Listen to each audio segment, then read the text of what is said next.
여러분 오늘 예배 가운데 하나님이 주시는 평안이 넘치기를 소망합니다. 여러분 지난 한 주간 바삐 사셨죠? 하나님께서 이 시간 여러분 마음 가운데 위로함과 평안함을 주실 줄 믿습니다. 여러분 하나님께서 저와 여러분을 붙드십니다. 저와 여러분의 하루하루 매 순간순간 우리 인생의 전체를 하나님께서 붙드시는 줄 믿습니다. 그렇기에 이렇게 고백하는 줄 믿습니다. 주님, 나를 붙드시네. 이 찬양 너무 잘 아시죠? 주날개 및 내가 평안이시네. 밤 깊고 비바람 불어쳐도 아버지께서 날 지켜주시니 거기서 평안 치리로다. 주 날개 및 평안하다 그 사랑 끊을 자 아니뇨. 주 날개 및 내 쉬는 영혼 영원히 거기서 살리.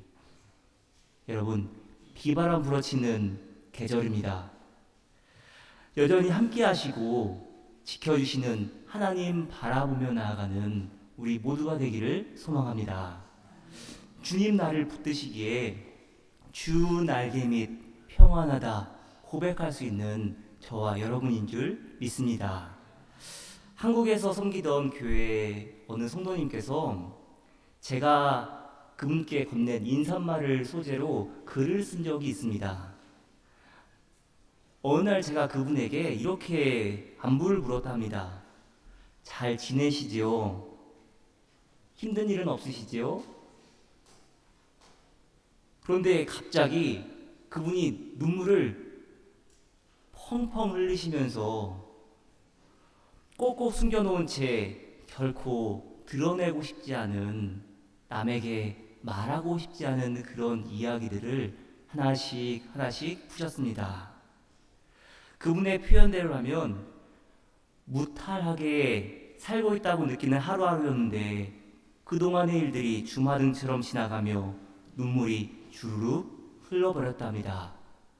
그리고는 그 책 한 챕터의 마지막을 이렇게 장식합니다.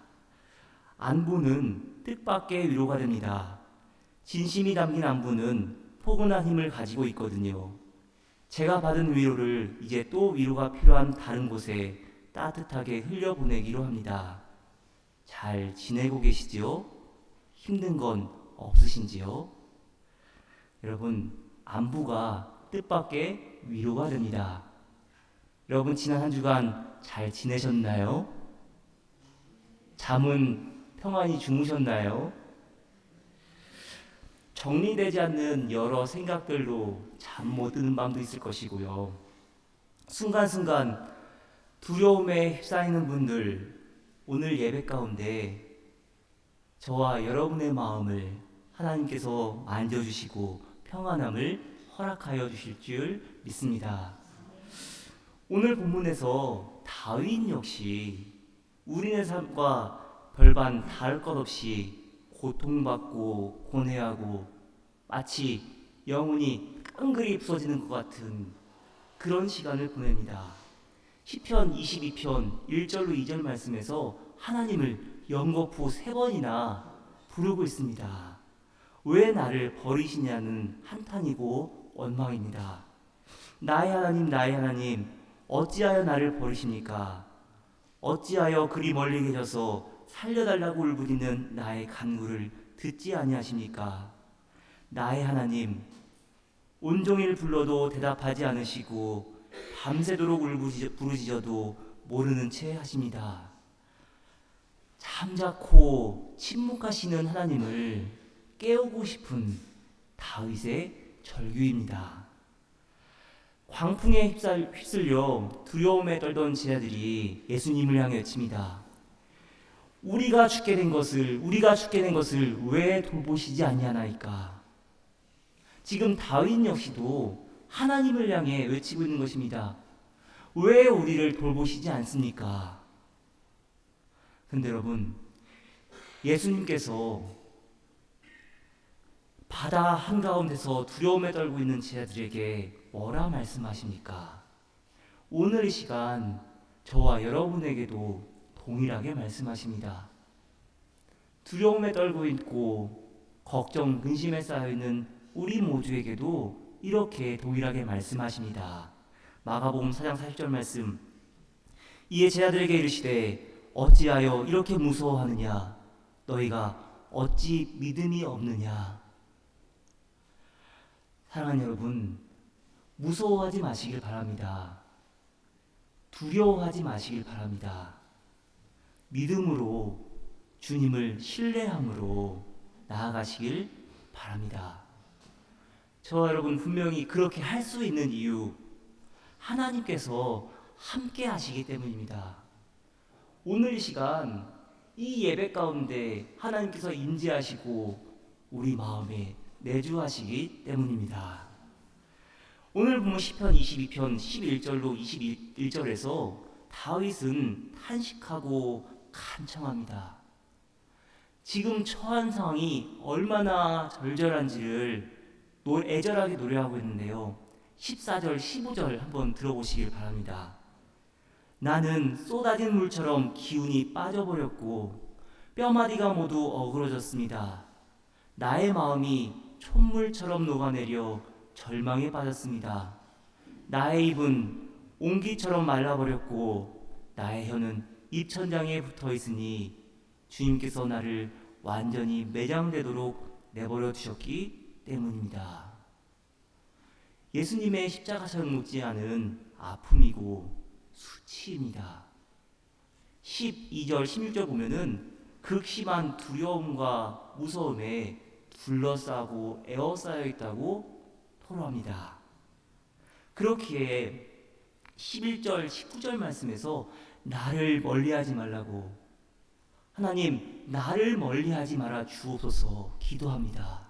19절입니다. 그러나 나의 주님 멀리하지 말아 주십시오.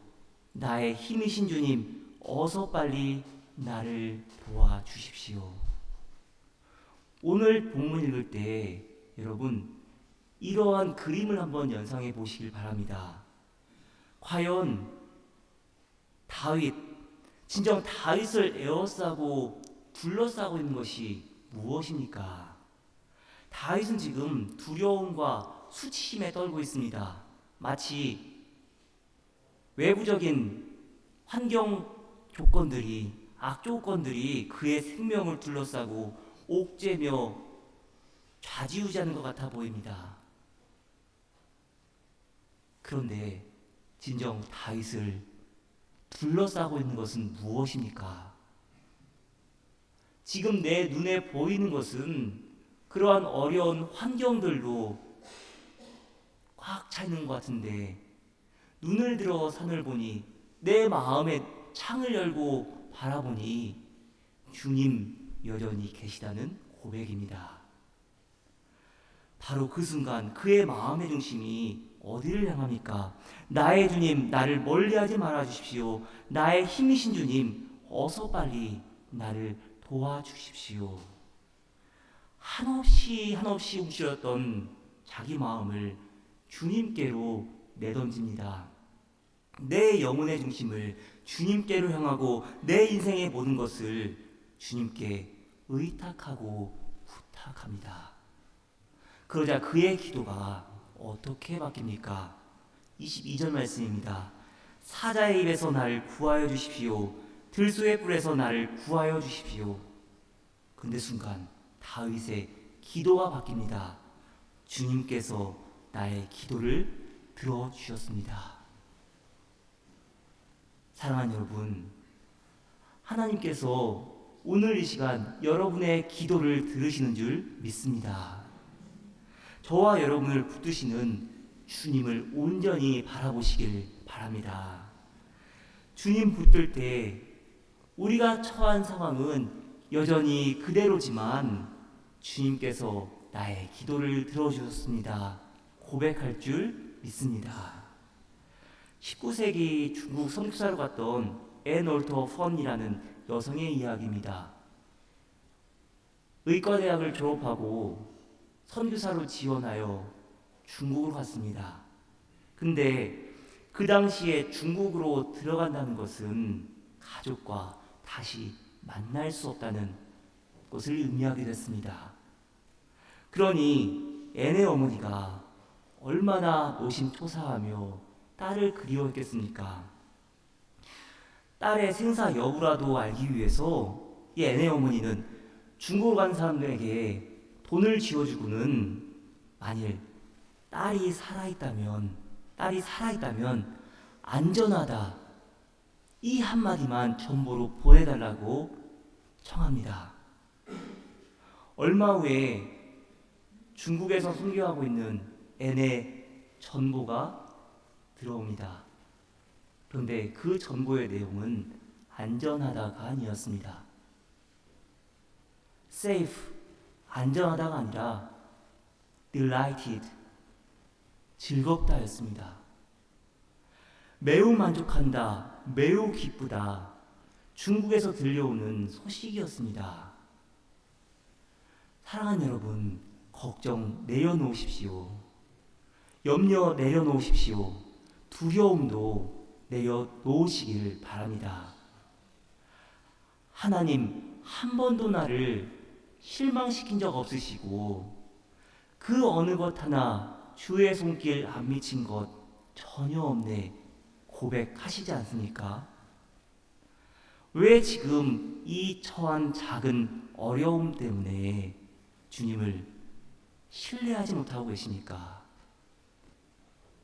저와 여러분이 단지 safe, 안전하다, 만족하는 차원에서 살지 마시고 어떠한 순간에도 특별히 주님을 위해서라면 delighted, 즐겁다, 매우 만족한다, 매우 기쁘다 고백하며 살아갈 수 있는 저희 모두가 되기를 소망합니다. 아무것도 염려하지 말고 다만 모든 일에 기도와 간구로 너희 구할 것을 감사함으로 하나님께 아뢰라. 그리하면 모든 지각에 뛰어나신 하나님의 평강이 그리스도 예수 안에서 너희 마음과 생각을 지키시리라. 여러분, 믿음으로 고백하며 나아가시기를 바랍니다.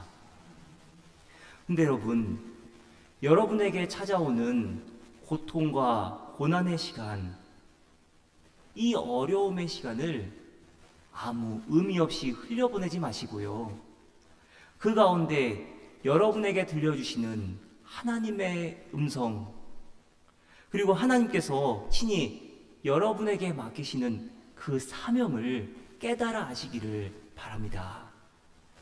헤르만 헤세가 고난기에 사는 친구들에게 라는 시에서 이렇게 노래합니다. 사랑하는 벗들이여 암담한 시기이지만 나의 말을 들어주어라. 인생이 기쁘든 슬프든 나는 인생을 탓하지 않을 것이다. 햇빛과 폭풍우는 같은 하늘에 다른 표정에 불과한 것. 운명은 즐겁든 괴롭든 나의 훌륭한 식량으로 쓰여야 한다. 낮은 곳에서나 높은 곳에서나 영원히 깃든 마음을 기르는 그 최후의 단계에 다다르면 비로소 우리는 자신에게 휴식을 줄 수 있으리. 거기서 우리는 하나님의 목소리를 들으며 하늘을 우러러볼 수 있으리. 지금 이 순간 처한 환경이 아무리 어렵고 암담하다 할지라도요, 헤세는 인생을 탓하지 않겠다고 노래합니다. 행복도 불행도 기쁨도 슬픔도 내 영혼을 자라게 하는 훌륭한 식량이 될 수 있음을 너무나도 잘 알기 때문입니다. 그리고 마침내 이 모든 일들을 통해 하나님의 목소리를 들을 수 있다고 고백합니다. 여러분, 하나님의 음성 들으시길 바랍니다. 하나님의 음성이 말씀 가운데, 기도 가운데 여러분에게 들려지길 바랍니다. 그런데 하나님의 음성을 듣는다. 여러분, 어떤 의미입니까? 조금은 뜬금없는 이야기로, 제가 뜬금없는 이야기로 하나님의 음성을 듣는다 이걸 좀 풀어봤으면 좋겠는데요. 초한지를 보면은 유방이 항우의 공격을 받게 되자 성고의 동쪽 지역을 항우에게 내주려고 합니다. 이때 여기기가 식량 창고가 있는 오창을 지킬 것을 주장하면서 이렇게 말합니다. 천이라는 것을, 여기서 천은 하늘천입니다. 천이라는 것을 잘 아는 자는 왕업을 이룰 수 있으나 천을 천으로 알지 못하는 자는 왕업을 이룰 수 없다. 왕은 백성을 천으로 생각하고 백성은 먹을 것을 천으로 생각한다는 말을 들은 적이 있습니다. 맥락은 전혀 다르지만 새겨들을 필요는 있는 것 같습니다. 내 형편이 아니라 다른 이들의 마음을 이해하는 것, 내 필요가 아니라 다른 사람의 필요를 채워주려 하는 것, 이것이 하나님을 아는 일이고 하나님의 음성을 듣는 사람의 행동일 것입니다. 여러분, 예수님 어떠십니까? 예수님 십자가 위에서 죽음의 고통 가운데 시편 22편 1절 말씀 고백합니다. 엘리 엘리 라마 사박다니, 나의 하나님 나의 하나님 어찌하여 나를 버리셨나이까. 또 요한복음 19장 24절은 이렇게 말합니다. 그들은 서로 말하기를 이것은 찢지 말고 누가 차지할지 제비를 뽑자 하였다. 이는 그들이 나의 겉옷을 서로 나누어 가지고 나의 속옷을 놓고서는 제비를 뽑았다는 성경 말씀이 이루어지게 하려는 것이었다. 성경을 응하게 하려 함이라. 여러분, 지금 어떤 성경이 응하게 되는 것입니까? 오늘 본문 시편 22편 18절 말씀입니다. 나의 겉옷을 원수들이 나누어 가지고 나의 속옷도 제비를 뽑아서 나누어 가집니다. 결국 오늘 이 시간 시편 22편 말씀 함께 읽으면서 저와 여러분이 깨달아야 할 말씀은 무엇입니까? 여러분의 고난은 오히려 하나님께 귀히 쓰임받기 위한 훌륭한 식량이란 사실을 기억하시기 바랍니다. 왜 아파야 합니까? 예수님의 십자가 죽음을 통해 저와 여러분이 새 생명을 얻은 것처럼 너무 아프지요. 너무 힘들지요. 그러나 오히려 나의 아픔을 통해 다른 이들의 마음을 더 이해하고 그들을 위해 더 중보하고 그들을 더 사랑할 수 있기 때문입니다. 오히려 나의 아픔이 다른 이들을 세워줄 수 있는 축복의 통로가 되는 것입니다.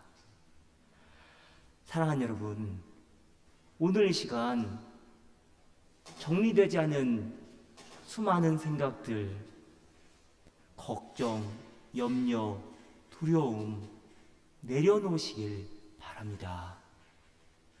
이 시간이 있으므로, 오히려 그런 어려움의 시간이 있으므로 우리의 영혼이 살찌고 하나님의 마음을 헤아려 아는 줄 믿습니다.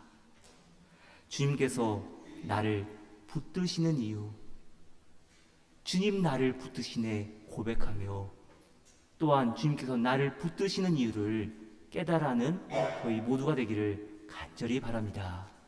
기도합니다. 하나님, 우리의 마음이 온전히 주님을 향하길 원합니다. 잠 못 들게 하는 이 고통의 시간을 통해 저희가 더욱 하나님께 귀하게 쓰임받기 원합니다.